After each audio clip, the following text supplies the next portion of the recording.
Bonjour les amis, alors comment vous sentez-vous vis-à-vis de votre travail ? Est-ce une source d'épanouissement ou plutôt de stress et de démotivation ? Si vous vous reconnaissez dans la deuxième catégorie et que vous attendez chaque semaine le week-end avec impatience, alors je vous recommande le parcours Chance, fidèle partenaire, comme vous le savez, de Métamorphose. La vie est trop courte pour être gaspillée dans un travail qui ne nous convient plus. Chance, c'est bien plus qu'un bilan de compétences. En 3 mois, avec l'aide d'un coach dédié, vous redéfinirez vos objectifs et renouerez avec ce qui vous passionne. Une fois votre projet défini, la communauté Chance, un collectif hyper engagé, sera à vos côtés pour donner vie à votre projet. Et un détail non négligeable, le parcours est finançable avec le CPF, votre compte personnel de formation. Alors si ce message résonne pour vous, passez dès maintenant à l'action. Rendez-vous sur le site chance.co pour bénéficier d'un entretien gratuit avec un conseiller et changer ce qui ne va plus dans votre vie professionnelle.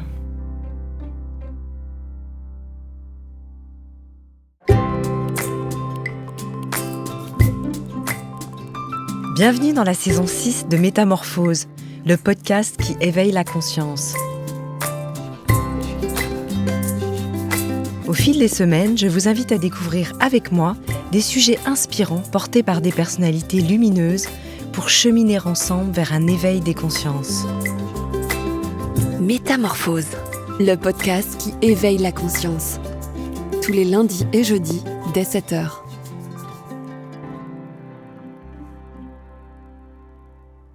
Charisme, expérience, charme, maturité, lorsqu'il atteint la cinquantaine, l'homme se voit bien souvent gratifié de nombreux compliments. Pour la femme, en revanche, ce n'est pas aussi évident. On est davantage focalisé sur son apparence physique, surtout après la ménopause et les changements qui l'accompagnent. La cinquantaine, boudée par une société obsédée par la jeunesse, voire même le jeunisme, demeure encore un tabou et semble rendre la femme moins désirable. Et si au contraire, 50 ans était un âge jubilatoire pour la femme, un moment de libération et de renaissance. Mon invité a décidé de faire voler en éclats quelques clichés sur le sujet, comme en témoigne son compte Instagram intitulé « À ton âge quand même ». Alimentation, mindset, sport, beauté et santé. Avec son livre « 50 ans et la vie est belle », tout juste paru chez Larousse, elle fait appel aux recommandations d'experts pour un éclairage et elle partage surtout ses tips et ses expériences. C'est un peu la bonne copine qui nous aide à devenir une femme plus épanouie que jamais. Je suis ravie de recevoir aujourd'hui dans Métamorphose Virginie Florin. Bonjour. Bonjour Anne, merci de me recevoir. Avec joie. Alors comment ça va ? Ça va très bien. Comment ça va cette cinquantaine ?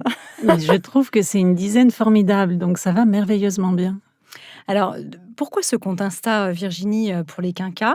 Vous qui dites quand même avec humour que vous avez 50 ans depuis 4 ans. Moi, j'adore ça. Je vous ai piqué la formule. Alors, j'ai pas le même âge, mais je vous ai piqué un peu une formule similaire. Écoutez, oui, je trouve que c'est drôle. J'ai une amie qui disait toujours ça et je lui ai aussi piqué cette formule. Ce compte Instagram, je l'ai créé parce que je ne trouvais pas exactement ce que je voulais. Il y a beaucoup de comptes qui sont très bien, qui sont très axés beauté, très axés cosmétique, très axés mode. Mais je ne trouvais pas un compte qui montre que cette dizaine était formidable. Et comme je sais ce que je vivais, je me suis dit, je vais partager mes expériences, je vais être un petit laboratoire vivant et puis aller chercher de l'information.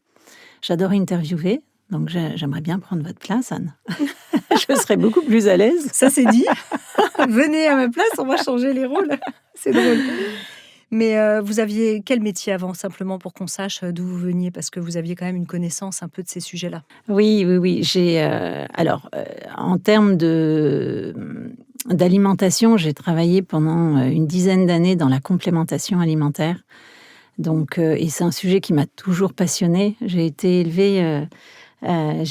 élevée par une maman qui a eu un cancer assez jeune et qui a fait très attention à son alimentation. Et elle s'est penchée sur la méthode Kousmine à l'époque.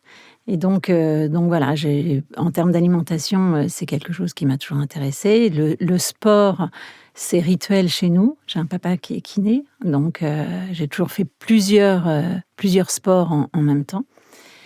Et puis un terreau de santé quand même. Oui. Comment ? Un terreau familial dans la santé. Oui, absolument. Et puis en termes de beauté, ma maman, je vais parler beaucoup de mes parents, Mais c'est bien, apparemment, pourquoi pas? mais c'est pour vous expliquer un petit peu où j'ai été piocher toute cette culture. Avait une boutique de prêt-à-porter et a toujours fait extrêmement attention à elle aussi en soins. Donc j'avais aussi cette culture. Et en termes de mindset, j'ai accompagné des dirigeants d'entreprise, puisque j'ai une formation de coach en entreprise. Mmh.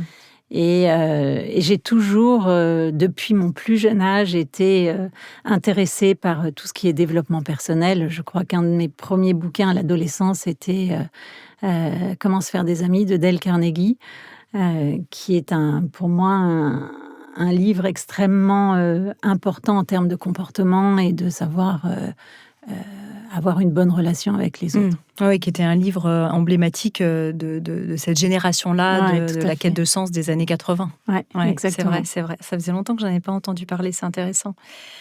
Vous êtes entouré d'experts pour écrire ce livre, voilà, que ce soit du côté de la santé, on reviendra sur les conseils de certains d'entre eux, que ce soit au niveau du sport, etc. C'était important pour vous de fédérer un collectif, en fait, autour de ce livre? Bah oui, parce que même si j'ai une culture dans les différents domaines, je ne suis pas une experte. Je ne me positionne pas, je ne suis pas médecin, je ne suis pas coach sportive, et je trouve que c'est toujours intéressant de faire parler ces gens qui ont vraiment une véritable expertise. Pourquoi, à votre avis, ce sujet qui est si tabou autour de la cinquantaine des femmes, de la ménopause évidemment, puisqu'on va aussi longuement en parler, sort du bois en ce moment particulièrement parce que des femmes qui ont eu 50 ans et des femmes emblématiques, il y en a eu, je dirais, avant?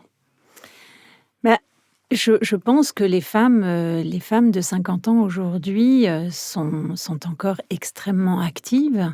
La parole se libère et c'est tant mieux. Après, l'idée que la femme est invisible à 50 ans, je vous avouerai que j'ai un petit peu de mal avec cette idée parce que, alors certes, pour certaines femmes, c'est ce qu'elles vivent, mais je pense aussi qu'on a une responsabilité par rapport à ça. Et c'est aussi un peu l'objectif de ce livre, c'est de montrer qu'avec quelques petits ajustements, on peut vraiment vivre une cinquantaine merveilleuse. Vous trouvez qu'aujourd'hui, les femmes de 50 ans sont moins considérées que les femmes de 40 ans par la société? Ah, je trouve pas du tout. Non, c'est pas le constat que vous Non, faites. je fais pas du tout ce constat. D'ailleurs, vous parlez de certaines sociétés comme en Afrique où les femmes incarnent vraiment la sagesse en fait en prenant de l'âge. Oui, oui, absolument. Arrivées à 50 ans, on les admire beaucoup plus que quand elles sont plus jeunes. Oui. Elles ont l'expérience. Et c'est ça qui est formidable à cet âge, c'est qu'on a une expérience, on a la maturité, on est encore en grande généralité en forme. Donc, c'est une dizaine qui est formidable pour s'épanouir. Enfin, moi, je trouve que c'est, par rapport aux dizaines précédentes, c'est celle que je préfère. C'est vrai par rapport à la Virginie quand elle avait 30 ans, par exemple? Ah oui, oui. Vous vous sentez mieux maintenant? Ah oui, je me sens beaucoup mieux maintenant. Je trouve qu'on a une pression qui est moins importante. À 30 ans, on a une pression professionnelle, on veut absolument réussir. Enfin, on est en plein développement professionnel. À 50 ans, globalement, on est plutôt plus assis. Et puis, nos enfants sont plus grands. Donc, on n'a plus cette pression aussi de l'éducation de nos enfants. En fait, c'est une dizaine où on finit par plus penser à nous-mêmes. Et c'est vrai que nous, les femmes, on a quand même cette propension à penser d'abord aux autres avant de penser à nous. Et la cinquantaine, alors ça peut être aussi un petit peu déroutant parce qu'on n'a pas cette habitude-là. Mais finalement, c'est quand même très bon aussi de penser à soi et de recentrer ses souhaits, ses désirs et de savoir... Alors, ça peut être aussi une période où on peut faire un virage professionnel pour certaines parce que justement, elles s'écoutent plus, elles ont plus envie de s'épanouir professionnellement. Donc, ça peut être aussi un passage. Mais le fait d'avoir tout ça, d'être en forme, de ne plus avoir les enfants, de ne plus avoir cette pression professionnelle, d'avoir aussi... généralement, et c'est pas le cas de tout le monde, mais comme le dit Florence Foresti, la cinquantaine, c'est l'adolescence avec la carte bleue. Oui, c'est ce que j'allais vous demander. Est-ce que c'est un peu une nouvelle crise d'adolescence quand même, c'est ce midlife crisis dont on parle chez les anglo-saxons? On parle vraiment de cette crise de la quarantaine, la cinquantaine, en tout cas du milieu de vie. Alors, j'ai pas envie de parler de crise, mais de début d'une deuxième vie. Je pense que c'est une dizaine où on se réajuste. Mais avec l'expérience qu'on a derrière nous. Et donc voilà, tous les ajustements que l'on peut avoir à faire en termes de santé, notamment avec la ménopause, d'alimentation, de savoir vraiment faire attention à ce qu'on mange, c'est pour préparer toute cette deuxième partie de vie. Alors c'est vrai que il y a ce côté un peu blooming comme ça, voilà, épanoui. Peut-être que les enfants ont quitté le foyer et puis qu'on peut retrouver du temps pour soi, pour ses projets. C'est vrai qu'on est vraiment dans la cible aussi de Métamorphose, des femmes qui écoutent cette émission, qui ont suivi aussi mon propre parcours et mon propre cheminement, qui sont de ma génération, avec un partenaire qui s'appelle Chance, qui nous accompagne aussi sur Métamorphose et qui propose des parcours de reconversion. On voit qu'il y a beaucoup de femmes de cette tranche d'âge qui sont en questionnement sur le prochain pas professionnel. Ça peut être des petits ou des grands pas, parce que parfois c'est tout simplement, je vais me former pour quelque chose, quitte à continuer un peu mon métier. Absolument. Vous avez beaucoup de témoignages, vous aussi, en ce sens ?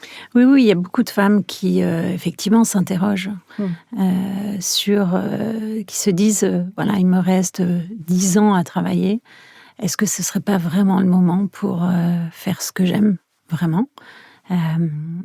Donc oui, il y a effectivement des interrogations à ce niveau-là et des ajustements.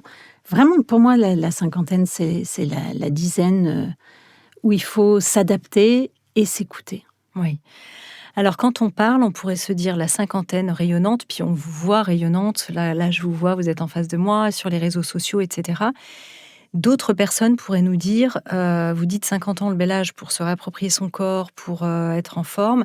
Pour certaines, ça peut aussi virer à l'enfer. C'est-à-dire qu'on peut vivre, je pense à cette journaliste anglaise, Davina McCall, qui a fait un documentaire sur la ménopause et qui a écrit un livre en anglais sur le sujet, qui raconte comme au départ, en fait, c'était cette impression de ne plus être soi-même, d'être à côté de ses pompes, avec certains symptômes de la ménopause, comme je le disais, qui virent vraiment, pour certaines, un peu au cauchemar, mais on sait bien que c'est absolument pas une pathologie.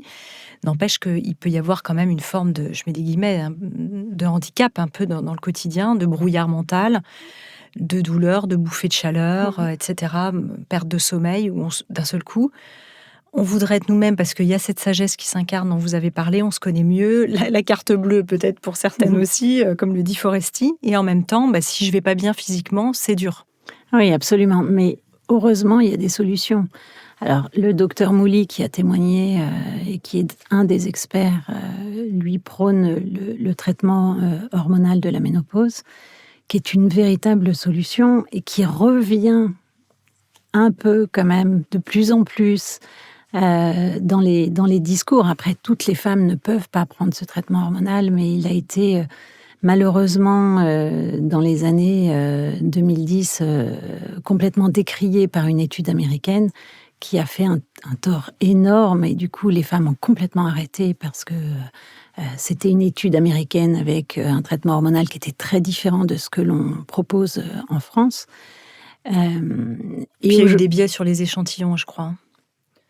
Ce que j'ai vu dans votre livre, c'est qu'il y avait marqué qu'effectivement cette étude était assez controversée, en effet. Oui, parce qu'en fait, les Américains n'utilisent pas du tout les mêmes hormones que nous en France. Et d'ailleurs, les Américains reviennent aujourd'hui sur le traitement hormonal, le préconisent énormément jusqu'en fin de vie. Et la difficulté pour les femmes en France, c'est évidemment le désert médical. Parce que les femmes ont aussi du mal à trouver des gynécologues, donc ça peut effectivement être un problème. Et puis, il y a aussi encore cette crainte qui existe, mais il y a d'autres solutions. Il y a de plus en plus de compléments alimentaires qui peuvent aider. Et puis, il y a aussi toute cette part... alors, si on parle des symptômes de la ménopause, il y a effectivement la prise de poids. On vieillit, on a une peau qui s'affaisse, on n'a plus le corps, évidemment, qu'on avait avant. Mais je pense qu'on a plein d'autres choses. Et c'est pas facile, mais en même temps, regarder aussi ce qu'on a de formidable, ce qu'on a de bien. Peut-être un peu plus penser santé que beauté. C'est aussi important de se dire que ce qui est majeur, c'est quand même d'être en pleine santé. Enfin, une fois qu'on a... Je pense que des femmes qui sont atteintes d'une maladie, pour elles, se sentir vieillir ou avoir quelques problèmes de sommeil, ça serait pas très grave.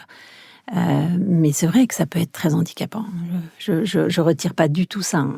Effectivement, de toute façon, tous les sujets qui sont abordés dans le livre, c'est pour essayer de trouver des petites solutions, se prendre en main, travailler sur son stress, travailler sur son bien-être, son énergie, son moral. On va y venir, Ouais. tout ça.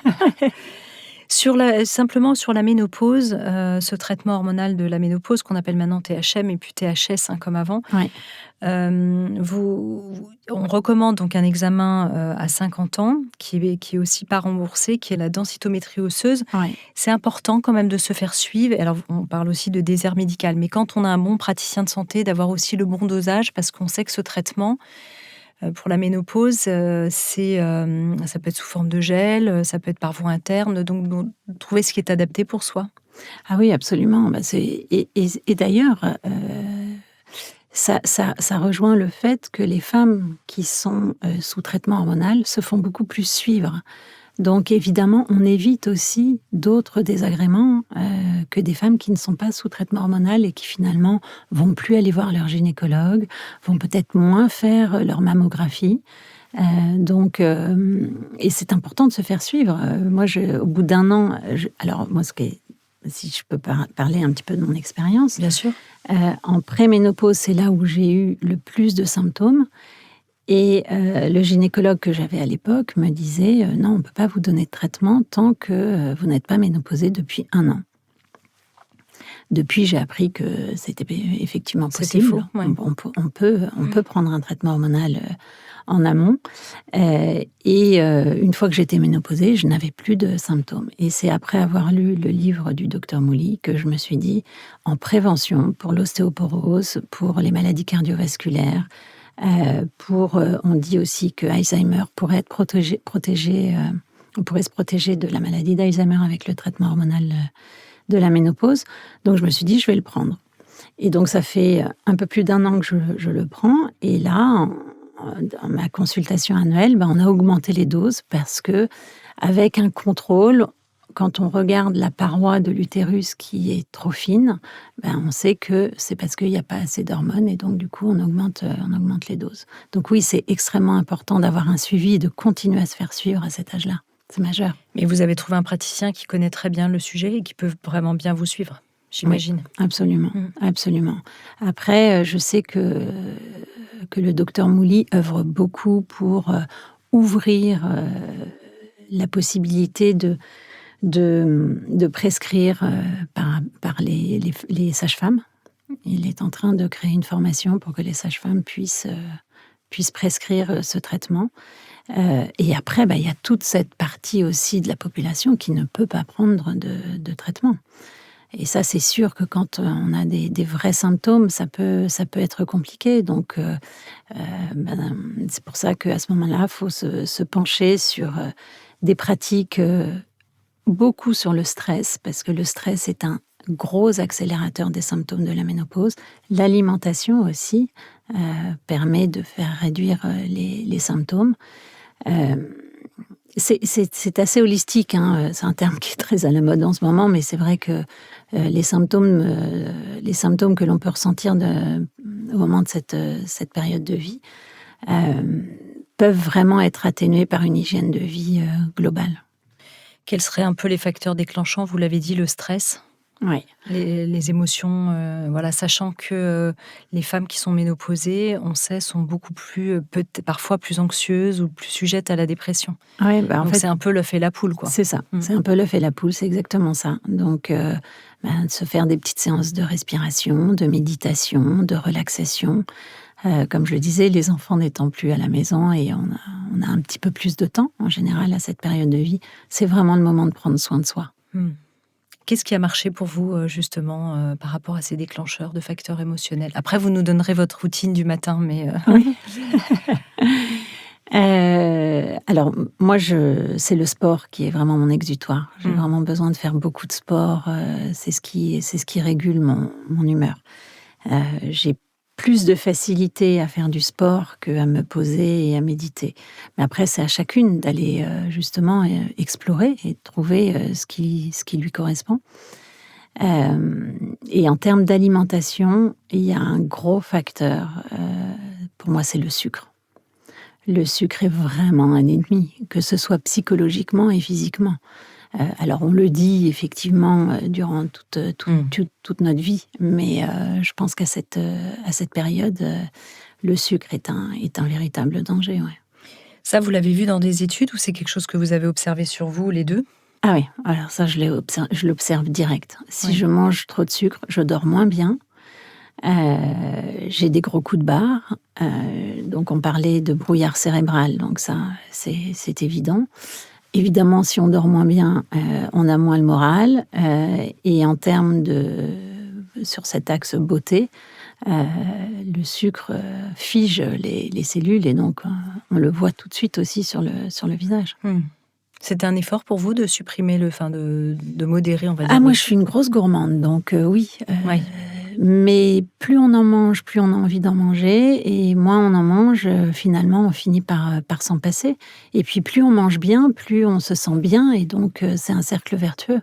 On sait d'ailleurs que c'est plus addictif, je crois, que la cocaïne. Absolument. Ils ont fait des études sur des souris ou des rats, en leur donnant de la cocaïne et du sucre. Et les souris allaient plus facilement après sur le sucre que sur la cocaïne. Ouais. Oh là là, c'est terrible.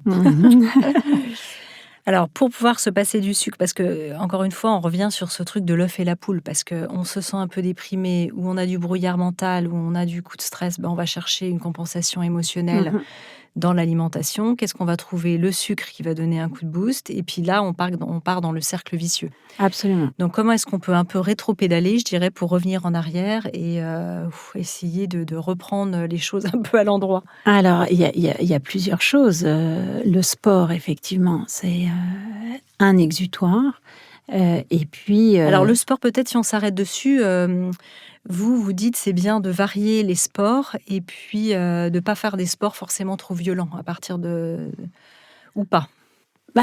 Après, il y a des grandes sportives, je pense à Nathalie Simon, par exemple, qui continue à courir, à faire du triathlon, voilà, et exactement, et qui a une condition physique vraiment exceptionnelle.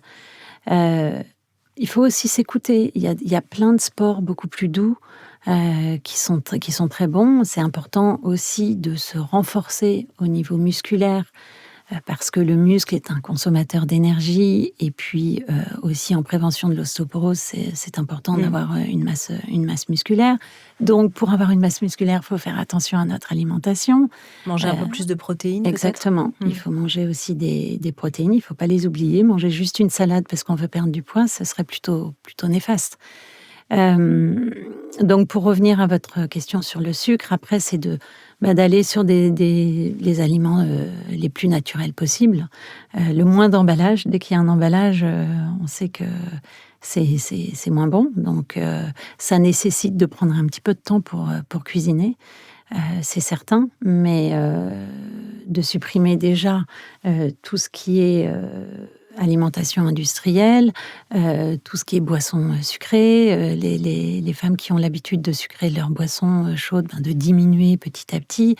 Alors évidemment, l'alimentation à IG bas. Je précise que l'index glycémique, on peut vraiment le trouver facilement en allant sur Internet, de voir les aliments qui sont à IG bas et ceux qui sont très élevés. Comme ça permet déjà de faire un petit tri. Exactement. Dans son placard. Les aliments à index glycémique bas sont très faciles à trouver. Mais j'ai envie de dire, si on mange des aliments de base, des légumes, des protéines, des féculents, des lentilles... voilà, on est déjà bien. On est déjà très bien. On est déjà très bien. Oui. Vous dites aussi que il faut agir sur le stress, c'est très important. Donc là, on l'a dit, il y a le sport, il y a évidemment l'alimentation, mais pour le stress, alors vous parlez de certaines plantes que vous aimez bien, peut-être on pourra en parler. Et puis aussi la respiration, qui est important de faire des exercices. Ça peut être quoi? De la cohérence cardiaque? La cohérence cardiaque, 2 à 3 fois par jour, c'est Vous le faites? exceptionnel. Vous arrivez à le faire? Ah oui, Ouais. oui, ça je me force vraiment. J'ai une alarme 3 fois par jour pour ne pas oublier. Sur mon téléphone, je mets une alarme 3 fois par jour. Oui, c'est le plus simple en fait. Ah bah sinon on oublie. Donc oui, la cohérence cardiaque, ça marche très bien. C'est un excellent outil. Il y a la marche afghane aussi, Oui. qui est de marcher avec une respiration qui est collée sur les pas. C'est quoi? C'est 5-5? Je ne sais plus C'est exactement. 4-4. 4-4. Ouais. 4 inspire, 4 expire avec les pas. Voilà, c'est ça. De toute façon, la marche, j'avais fait une émission extraordinaire avec le docteur Éric Grillet, qui est médecin psychiatre, sur la sédentarité, et qu'on voit comme la marche, peut-être même, il disait même plus que la course à pied dans les études, empêche la dépression en fait. Enfin, des effets extraordinaires en tout cas sur la santé mentale. Oui, parce que certaines femmes qui ne sont pas du tout sportives, à qui on dit, voilà, vous avez 50 ans maintenant, il va falloir faire un peu plus de sport, ça peut être extrêmement effrayant. Surtout si elles n'en ont jamais vraiment fait. C'est ça. Et en fait, on devrait plus parler de mouvement. Il faut bouger. Il faut bouger pour éviter aussi tout ce qui est arthrose. C'est majeur. C'est le mouvement qui empêche tout ça. Donc, effectivement, la marche, c'est fabuleux. Nager, moi, je suis une fan des deux alliés, la marche dans l'eau. Oui, vous faites du longe-côte. Du longe-côte. Oui. Je trouve que c'est formidable parce que ça allie vraiment tout. Mais alors, vous le faites quand vous êtes en vacances ou parce que vous ne vivez pas au bord de la mer? Non, mais bon, j'ai la chance d'avoir une maison au bord de la mer. Et du coup, dès que je peux me mettre dans l'eau et marcher, je trouve que c'est formidable parce que l'eau va avoir une action drainante sur nos jambes. Le froid, c'est aujourd'hui prouvé que... D'ailleurs, je fais mes douches froides tous les matins. Oui. Mais alors, quand on est dans le sud, l'eau est moins froide, mais là où je vais, elle est bien, bien froide, même l'été. D'être à l'extérieur, de respirer, d'être dans l'eau, ça c'est très bon. La respiration aussi qu'on va mettre en place au moment de la marche. Je trouve que c'est un sport assez complet, enfin une activité assez complète et qui est vraiment accessible à tous. D'ailleurs, tiens, j'y pense, on pourrait demander aux auditrices de Métamorphose si ça les amuserait, pour celles qui sont au bord de mer, de faire des groupes Métamorphose de longe-côte, comme ça, de se regrouper entre femmes, parce que c'est quand même sympa de le faire. Alors, on peut le faire en mode un peu seul, méditatif, et c'est génial. Et c'est cool aussi de le faire entre amis. Absolument, absolument. Et les femmes adorent se retrouver entre elles. J'organise régulièrement des soirées papotes. Et surtout, voilà, à nos âges où on peut échanger sur nos difficultés, ça marche bien. Mais c'est une très bonne idée de faire des groupes... Des groupes longe-côte comme ça. Métamorphose, longe-côte. Alors, si en tout cas, il y en a qui nous écoutent et qui ont envie de lancer ça... écrivez-nous, on verra comment on peut faire. Mais non, mais ça peut être sympa, surtout que là, on va être à l'approche de l'été, puis ça peut être aussi même l'hiver, avec des bonnes combinaisons, c'est parfait. Ouais, alors moi, je le fais l'hiver avec une combi-culotte. Ah oui, donc vous avez les jambes dans l'eau. Ouais, j'ai les jambes dans l'eau parce que je trouve que combi complète, ça a quand même beaucoup moins d'effet. Alors, le temps de l'exercice est évidemment moins long. Parce que sinon on se refroidit trop. Ça m'est arrivé d'ailleurs, parce que très rapidement on n'a plus froid. Oui. Donc ça m'est arrivé de rester trop longtemps dans l'eau. Mais attention à l'hypothermie. Exactement. Et puis c'est quand même bien aussi en termes de sécurité d'être à plusieurs. Il faut faire attention. Il y a des endroits de France où il y a des baïnes. Il faut être vigilant. Non, mais c'est pas faire ça. Toujours, bien sûr. Il faut être vigilant aussi avec le froid. J'ai reçu Wim Hof dans ce podcast. Effectivement, il met quand même en garde. Voilà, il y a quand même des précautions si on va dans des eaux plus froides, etc. Mais c'est vrai que la douche froide, puisqu'on parlait des méthodes un peu anti-stress, on a parlé de la respiration, et là on parlait à nouveau du sport. Et je pense que vous parliez du bain, donc on était aussi sur le froid, mais c'est vrai que cette idée de douche froide, vous disiez que vous aviez été malade depuis plusieurs années dans votre livre. Depuis que vous faites ça. Ouais, Au niveau immunité, vous avez senti la différence? Alors, une grosse différence, je ne sais pas, mais parce que j'ai quand même pas une nature à être très malade, Oui. parce que je fais attention un petit peu à tout. Mais oui, la douche froide, déjà en termes d'énergie, le matin, ça vous donne un coup de fouet exceptionnel. Je ne suis jamais malade, jamais. Je touche du bois, Anne. Oui.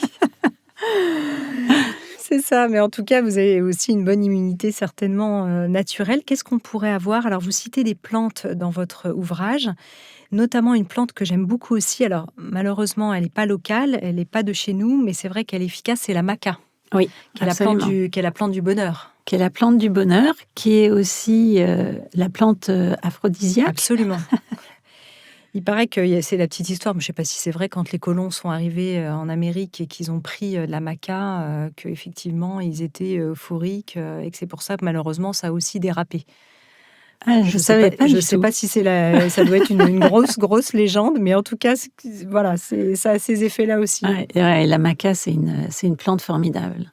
Il y a plein de plantes adaptogènes qui sont effectivement très appropriées à cette période de vie. Donc vous la prenez comment? Alors moi, je prends dans un yaourt de brebis, une cuillère à café dans un yaourt de brebis. D'accord, vous avez une marque de prédilection que vous avez envie de nous donner Non, ou plusieurs? J'ai pas de marque de prédilection, je connais même pas la marque que j'utilise. Je l'achète au magasin bio. D'accord. Je ne sais plus. Non, c'était au cas Ouais. où. Alors, d'autres plantes adaptogènes qui peuvent être intéressantes, vous citez par exemple le ginseng, la rhodiole. Voilà, il y a des plantes que vous aimez particulièrement? J'aime bien. Alors, à chaque fois, je dis ashwanga, mais je crois que c'est pas ashwanga, c'est ashwangana. J'ai un doute. Ashwagandha, Ashwagandha. c'est ça. L'ashwagandha. Ashwagandha, oui, c'est pas un mot. Ouais. C'est pas une plante, je pense, de nos régions. Non, et c'est très efficace sur le stress, et ça agit aussi sur le sommeil. Donc ça, c'est important. Qu'est-ce qu'on a d'autre en gestion du stress qu'on pourrait conseiller? Sinon, ensuite, on a vous parlez de repas aussi bonne humeur, qui est une alimentation qui nous donne de l'énergie. On peut peut-être y revenir. Ah oui, et il y a par rapport, je vais revenir, Anne, sur ce que vous disiez sur le stress. Je pense qu'il faut prendre soin de son microbiote aussi, et ça, c'est majeur. C'est majeur parce que c'est majeur en termes d'immunité. Donc, on revient quand même à un des piliers principaux, c'est quand même notre santé. Et on dit que nos intestins, c'est notre deuxième cerveau. Donc, vraiment prendre soin de ses intestins et de son microbiote, c'est très important. Et ça se fait aussi grâce à l'alimentation. Et moi, je fais 2 cures par an de compléments de probiotiques. D'accord. Ça, sur le moral, c'est assez efficace. Si tant est qu'on trouve des probiotiques adaptés à sa flore. Parce que je crois qu'il ne faut pas prendre n'importe quel probiotique, il faut se les faire conseiller, parce que j'ai reçu le docteur, un gastro-entérologue connu de Natigny, là, qui disait que c'était un peu comme les antibiotiques. Les probiotiques, c'était pas forcément automatique, c'est-à-dire qu'en fonction de la flore de chacun, c'était bien de prendre. Alors vous êtes peut-être tombé sur une. Alors, moi, j'utilise la marque Dijo et ça me convient. Alors, Ouais. effectivement, je ne savais pas ça. Peut-être tester ou demander conseil, voilà, Ouais. peut-être un diététicien, naturopathe Oui, ou professionnel de santé, voilà, De toute pour façon, savoir. c'est l'idéal Ouais. d'aller vers un naturopathe au moment de la ménopause. Effectivement, c'est une très bonne idée. Alors, une autre bonne idée, c'est votre règle du 80-20, 80% d'alimentation saine et puis 20% d'entorse où on se fait plaisir. Et comme ça, au moins, quand on l'a un peu en tête, ce cadre, c'est plus facile. C'est pas possible de faire attention tout le temps. Et puis, c'est tellement triste. On est quand même dans un pays où on a tellement de bonnes choses à manger. Et puis, il y a la convivialité, donc, il faut surtout pas s'isoler, s'empêcher de voir des amis parce qu'on se dit « Oh là là, je vais faire des écarts » ou être dans la frustration, parce que là, pour le coup, ça va être pire. Si on se met dans un état de frustration, on va complètement craquer, on va lâcher. Donc oui, c'est plutôt bien. Les 80-20, je trouve que c'est un bon équilibre. En tout cas, moi, c'est celui qui me convient. Avec cette vigilance sur le sucre. Et évidemment, quand on pense au sucre, on pense un peu à son corollaire qui est l'alcool. Oui. Et on voit que chez les quinquas ou chez toute une génération, en tout cas, je ne sais pas vous, mais moi je vois autour de moi que les gens boivent encore quand même beaucoup de manière sociale, dans tous les milieux d'ailleurs. Oui, absolument, absolument. Et moi j'ai fait le test, j'ai arrêté. Alors pareil, 80-20. Je me fais plaisir aussi de temps en temps, mais quand c'est pas vraiment, voilà. La semaine dernière, j'avais un déjeuner d'affaires où les gens prenaient de l'alcool. Moi, je me suis dit, c'est pas un moment festif pour moi, je n'ai pas spécialement envie d'en prendre, j'en prends pas. Oui, vous étiez en train de travailler, en plus, Voilà, plus ou moins. c'est Oui. ça. Donc là, j'en prends pas. Et alors là, pour le coup, les conséquences sur le sommeil sont énormes. Et pas que sur le sommeil, bien évidemment, hein, mais c'est un accélérateur. Alors pour celles qui ont des bouffées de chaleur, c'est un accélérateur aussi, évidemment, de tous les symptômes de la ménopause. Et aujourd'hui, il y a quand même aussi l'émergence de beaucoup de boissons festives sans alcool. Du champagne, de la bière, du vin, tout ça est en train de sortir sans alcool. Et c'est plutôt pas mal. On pense aussi au kombucha, qui peut être un peu sûr. festif, Moi, au ginger beer, etc. Exactement. Ouais. Le kombucha, moi, je le fais à la maison et c'est délicieux. Pour celles qui aiment la bière, c'est une très bonne alternative. Alors moi, j'adore le kombucha, mais j'ai jamais aimé la bière. Ah c'est oui, drôle. c'est hein. marrant. C'est marrant que vous disiez que c'est un goût proche. Je vais pas retester la bière pour en être sûre. Je suis pas sûre que j'ai envie d'apprécier la bière maintenant. Vous parlez aussi puisque vous parliez des bouffées de chaleur, du trèfle rouge qui semble bien fonctionner. Vous recommandez, ou en tout cas les experts, à peu près 2 gélules par jour. Oui, il y a plein d'astuces. Après, c'est vraiment de tester. Effectivement, sur certaines femmes, ça a de très bons effets, le trèfle rouge. Mais moi, effectivement, je me suis appuyée sur les experts pour dire tout ça, mais je pense qu'il y a plein de choses qui sortent, il faut tester, et c'est ce que j'ai voulu. Alors, le livre, il y a quand même 90 chapitres. Ce que j'ai voulu, c'est que ce soit une véritable boîte à outils où les femmes puissent aller piocher, tester, parce qu'il y a quand même autant de ménopause que de femmes. On n'est pas deux à vivre la même chose. Et en même temps, parfois, c'est vrai que si on peut avoir un bon conseil qui a marché pour pas mal de gens, c'est bien, même si on est unique, parce que le temps de tester, quand on prend un complément alimentaire, il faut tester sur plusieurs semaines, voire mois, pour avoir un effet. Or, parfois, on aimerait bien une baguette magique, trouver une solution un peu plus rapide. Enfin, voilà, donc c'est bien de donner. Alors, autre conseil intéressant, c'est, puisqu'on est sur le cœur, la santé, on parlait des artères, on a parlé du sucre, mais il y a son cousin qui est le sel. Le sel, oui. Absolument. Le sel, c'est terrible et c'est addictif. Plus on sèle, c'est comme le sucre, hein, plus on sèle, plus on a envie de saler. Moi, je vois, j'ai des amis qui salent avant de goûter. J'en connais chez moi. Ouais. Et c'est très facile de s'en passer. Enfin, je pense que c'est plus facile que le sucre. Et effectivement, le sel durcit nos artères et augmente le risque de maladies cardiovasculaires. Donc, c'est important. Mais déjà, si on reprend le conseil initial de retirer tous les produits transformés, tous les produits préparés, déjà, on limite pas mal le sel. Et puis, après, il y a les épices. Se servir des épices pour limiter le sel. On peut en renommer certaines. Oh, oui, il y en a plein. Et déjà, les herbes. Mettre beaucoup d'herbes. Moi, je mets des herbes dans tout. Ensuite, on a cannelle, curcuma, gingembre, coriandre, paprika, muscade. Là, je refais une litanie de ce qu'il y a on les connaît toutes, hein, poivre noir, etc. C'était la cannelle que je cherchais tout à l'heure. La cannelle pour limiter le sucre. Pour limiter le sucre, la cannelle. Et en plus, la cannelle fait baisser l'indice glycémique. Oui. Et je crois qu'elle est, le docteur Charrier nous dit quand il vient dans Métamorphose, qu'elle est très bonne aussi pour l'immunité. Absolument. Quand on a un coup de froid. Donc c'est vraiment parfait. Ouais. Mais les épices ont toutes des vertus en plus pour notre corps et qui sont bienfaisantes. Dans les compléments dont vous parliez aussi, c'est la coenzyme Q10. Vous dites que vous, qui êtes notamment sportif, ça vous a fait beaucoup de bien. Ouais.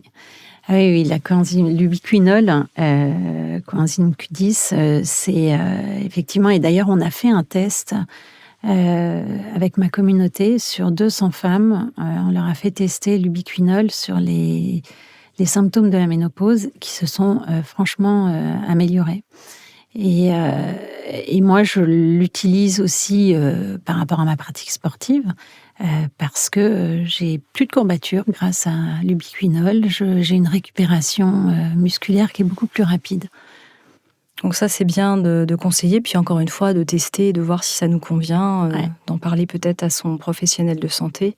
Oui, toujours. Voilà, pour pas qu'il y ait d'interaction avec éventuellement d'autres traitements. Alors, ça n'est pas un traitement, l'ubiquinol. C'est vraiment le cœur de la cellule. En fait, petit à petit, on perd de cette substance qui est l'énergie au cœur de la cellule. Mais bon, effectivement, il faut toujours demander. Non, mais je disais, quand on prend des compléments, même à base de plantes en général, pas forcément celui-là, mais il peut y avoir d'autres interactions. Bien sûr, oui, bien sûr. Oui, il faut toujours demander à un professionnel de santé. Je vous dis, moi, je ne suis absolument pas médecin. On a parlé du sport, vous avez parlé du longe-côte, mais vous faites aussi du kayak, du paddle. Voilà, en fait, on vous aimez les sports d'air, mais aussi d'eau. Oui. Et qui sont doux, notamment pour le renforcement musculaire. Et là, je pense à notre chère Céline Roy, que vous connaissez bien, que j'ai reçue aussi dans cette émission. On a fait un magnifique podcast qui s'appelle « Bien dans son ventre à la ménopause » et qui prône vraiment du mouvement, mais du mouvement dans l'étirement, dans la longueur. Avec la respiration aussi. Avec le travail autour du nerf vague. Absolument, absolument. Du coup, on agit sur le stress avec cette respiration phonique. Et puis, il y a un renforcement musculaire tout en étirant le muscle et en protégeant, notamment quand elle travaille le ventre, elle fait très attention à notre périnée. Donc oui, c'est une méthode que j'aime beaucoup. Céline, on s'est rencontrés au tout début de nos expériences Instagram. Oui. Elle a aujourd'hui un succès énorme, mais à l'époque, elle n'était pas du tout connue. Et elle m'a fait découvrir sa méthode et j'ai vraiment tout de suite aimé. Et aujourd'hui, je fais aussi avec Christophe Ruel, qui est très bien aussi, qui a une approche, et d'ailleurs qui m'avait été recommandée par une de mes followers. Et elles sont nombreuses à pratiquer avec lui. Et c'est dans la même gamme que Céline Roy. Je ne sais pas si vous le connaissez. De nom, mais je ne l'ai jamais reçu. Ouais. Et il travaille aussi les oppositions, un travail très doux. Il a une formation avec De Gasquet, une formation Pilates, donc ça nous correspond bien comme activité. Alors, quelle est votre routine matinale ? Parce que vous avez une routine qui vous fait du bien. Vous voulez nous la dévoiler ? Alors, je commence par du sport, évidemment. Oui. Je commence par du sport parce que c'est à ce moment de la journée que j'aime le faire. Le soir, je suis plus capable. Je suis incapable de faire du sport le soir. Et en plus, je pense qu'une fois que ça c'est fait, on ne se laisse pas le choix. Et puis, voilà, moi, je me lève assez tôt, je me couche tôt, je me lève tôt. Je fais mon sport, je me brosse à sec. Le brossage à sec, ça a été prouvé que ça a augmenté l'immunité. Vous le faites tous les jours ? Oui, je le fais tous les jours. Avec quelle... C'est une brosse douce, c'est une brosse que j'ai achetée, on en trouve dans tous les magasins bio. Et donc, voilà, je pars des chevilles et je remonte les jambes. C'est très bon pour la circulation sanguine, c'est bon pour la cellulite et c'est bon pour l'immunité. Donc, je fais ça et ça, du coup, ça échauffe mon corps qui, du coup, est prêt à attaquer la douche froide. Et aujourd'hui, je ne peux plus prendre une douche chaude.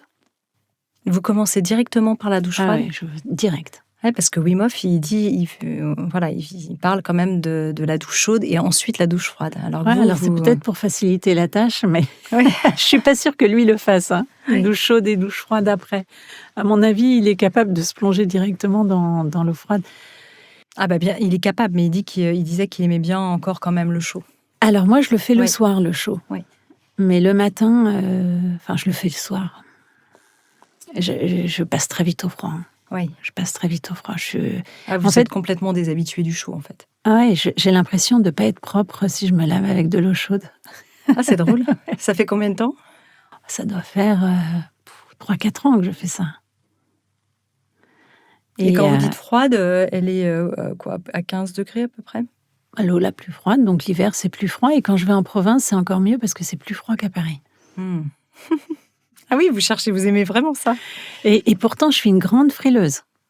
Alors, un peu moins depuis que je m'expose au froid, parce que je le fais aussi l'hiver. J'ai fait ça cet hiver, j'ai testé ça. J'ai testé c'est la méthode Wim Hof, l'immersion dans l'eau froide. Et c'est vrai que ça régule les gens qui souffrent de la chaleur ou du froid. Ça permet vraiment de tempérer notre organisme. Donc, je fais ça. Après, je fais massage du visage. Le matin, je prends quand même pas mal de temps pour prendre soin de moi. Ouais. Oui, c'est ce que je pensais en vous lisant.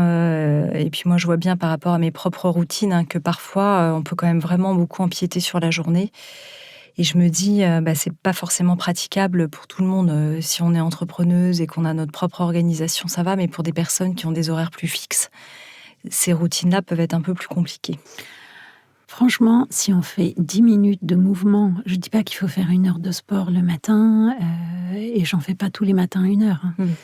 Mais 10 minutes de mouvement, le brossage à sec, ça doit vous prendre 2 minutes. La douche froide, c'est plus rapide que la douche chaude parce qu'on n'a pas besoin de tempérer, de se dire alors là, c'est à la bonne température, etc. Là, c'est direct froid. Ouais, puis on n'y reste et pas puis des on heures. n'y reste pas des heures. Mon massage du visage, c'est 2 minutes aussi. Mais je pense que il n'y a pas besoin de prendre beaucoup, beaucoup de temps. C'est juste la régularité qui est plus intéressante. C'est comme une hygiène de brossage de dents, etc. C'est ça. Vraiment de le faire au quotidien. Ouais. Et puis surtout, si vous faites du sport, votre corps est assez chaud pour pouvoir aller dans la douche froide. Donc en fait, ça va ensemble quand même. Oui.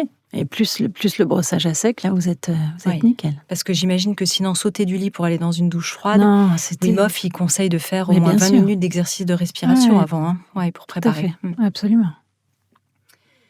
Autre astuce qui, en tout cas, vous a aidé, c'est de tenir un journal de gratitude, le fameux journaling. Vous avez trouvé que c'était intéressant, justement, à cette période un peu charnière, de faire cette introspection? Alors, il n'y a pas qu'à cette période de vie, mais doublement, effectivement, à cette période de vie, il y a, je trouve, quelque chose qui nous permet de rester jeunes, c'est de s'émerveiller.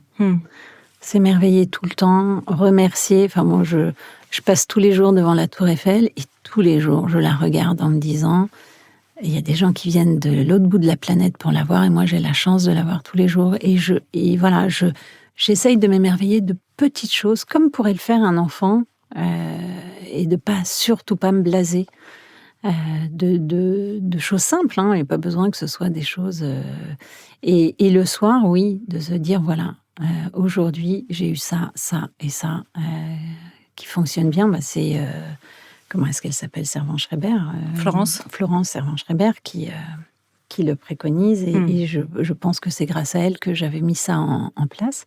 Et je le fais aussi le matin, en me disant, je vais passer une bonne journée. Je visualise ma journée de façon très positive. Et ça nous met dans un entrain aussi pour la journée. Si vous vous cognez au coin de la porte le doigt de pied et que vous vous dites, ça va être une journée de merde, vous pouvez être sûr que ça va être une bonne journée de merde.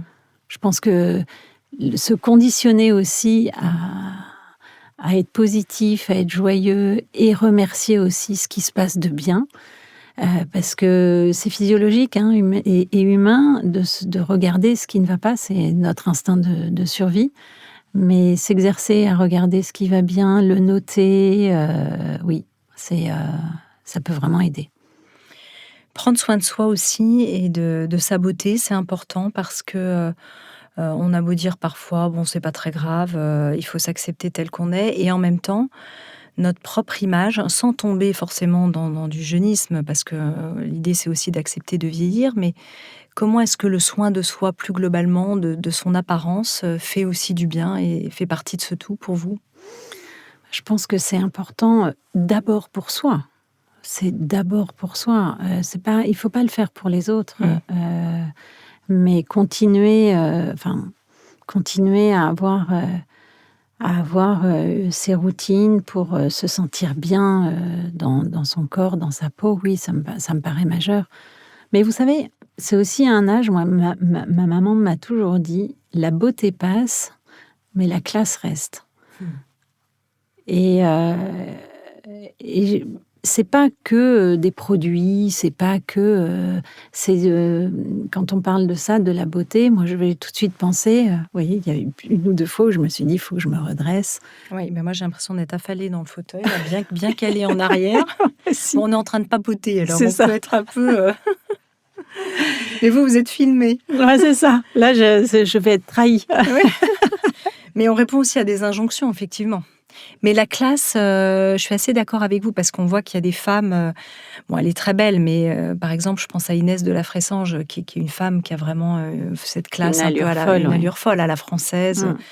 On a l'impression que même si elle vieillit, elle garde vraiment ce truc-là. Est-ce que ça peut se cultiver ou est-ce que ça s'invente pas ? On en a ou on n'en a pas ? Non, mais déjà travailler sa posture et même physiologiquement, c'est important de pas se voûter, de pas donc ça passe aussi par le renforcement musculaire et puis aussi de l'avoir un petit peu en tête de temps en temps, de se dire allez, je me redresse. Et vous savez aussi, en termes de silhouette, vous tenez droite, vous perdez 3-4 kilos. C'est vrai. Mais oui, il faut pas non plus. L'objectif de ce livre, c'est pas de donner des injonctions de il faut faire ci, il faut faire ça. Je trouve qu'on en a beaucoup, mais c'est plus vraiment la boîte à outils pour aller chercher des bons conseils, des petits conseils pour aller mieux. Alors, dans les conseils et les citations, vous citez Éric Coninx, je ne sais pas comment on prononce, qui dit « Certes, les années passent et les rides s'entassent, mais si le cœur et l'esprit gardent leur âme d'enfant, l'essentiel est là. » C'est vrai que cultiver cette âme d'enfant, vous le disiez tout à l'heure, on le voit quand vous parliez de la Tour Eiffel, c'est vraiment ça, garder en fait cet émerveillement sur la vie. Moi, je suis d'une lignée de femmes qui sont très émerveillées, assez avec ce côté un peu enfantin, pas infantile, mais enfantin. Oui, c'est ça. En soi, qui est beau à voir. Mais regardez, vous êtes à la plage, vous voyez des adultes dans les vagues. Ils jouent, ça rit, ça éclate de rire. Et c'est pourtant une chose toute simple, mais ça nous rappelle un peu ce qu'on faisait quand on était enfant, de jouer, de s'émerveiller, de sourire, de rire, c'est majeur, c'est majeur. Mais d'ailleurs, je crois qu'il y a des thérapeutes qui font mettre un bâton de bois dans la bouche qui force à sourire pour que le cerveau, en fait, on leurre le cerveau pour lui. Donc finalement, est-ce que c'est parce qu'on sourit que la vie nous sourit ou est-ce que la vie nous sourit et alors on a le sourire ? Je ne sais pas dans quel sens ça fonctionne, mais je pense que oui, le sourire est vraiment important. Il y a beaucoup de neuroscientifiques qui ont fait des études là-dessus, qui montrent que la posture en fait et l'attitude influent énormément sur l'émotionnel. Notamment une étude, je crois, en Espagne, d'une femme qui s'appelle la docteure, je crois, Nazaré, qui a montré que la posture avachie sur son téléphone portable donne l'information en fait au corps que ça va pas. Parce que quand on est comme ça, en général, courbé les épaules basses, c'est qu'on a un souci. Absolument. Et du coup, c'est le double effet, quoi. C'est qu'on a cette posture, donc ça va pas. Donc moi, ça va bien, plus on regarde le téléphone et on rentre dans un cercle vicieux. Alors qu'au contraire, dès qu'on se redresse... D'ailleurs, dans les coureurs, dans le sport et la course à pied, on dit aux gens, souriez quand vous êtes dans un moment difficile pour que votre cerveau l'entende. C'est vraiment passionnant. Il n'y a pas que le cerveau, il paraît que... On m'avait dit, tu souris pendant le podcast, ça va s'entendre. Oui. Oui, une voix souriante, bien sûr. Le sourire s'entend. Mais oui, non, mais vous avez raison. Et d'ailleurs, c'est Mère Teresa aussi qui le disait. Redressez-vous, regardez loin devant et ça ira beaucoup mieux. Voilà, on va faire ça. On va suivre tous ces bons conseils. En tout cas, merci infiniment. On arrive à la fin de cette émission, Virginie Florin, d'être venue faire un tour dans Métamorphose pour nous partager quelques-unes de vos astuces et de vos secrets que vous partagez avec tous ces experts dans votre tout nouveau livre. Votre premier livre, je crois. Eh oui. Voilà. Donc, c'est un baptême aussi pour vous. Absolument. 50 ans, un baptême à 50 ans, c'est parfait. 50 ans et la vie est belle, qu'on peut retrouver aux éditions Larousse. Et pour d'autres conseils, rendez-vous sur votre pétillant compte Instagram, à ton âge. Quand même, merci infiniment. Merci beaucoup, Anne. Merci. Si vous avez aimé ce podcast, n'hésitez pas à lui donner 5 étoiles sur Apple Podcast et surtout abonnez-vous pour ne manquer aucun épisode. Découvrez mes invités en avant-première sur Instagram à l'adresse Métamorphose Podcast et abonnez-vous aussi gratuitement dès maintenant à la newsletter Métamorphose pour être au courant de nos conférences, ateliers et de nos dernières actualités. Pour ça, rendez-vous sur notre nouveau site www.métamorphosepodcast.com. Métamorphose, le podcast qui éveille la conscience. Tous les lundis et jeudis, dès 7h.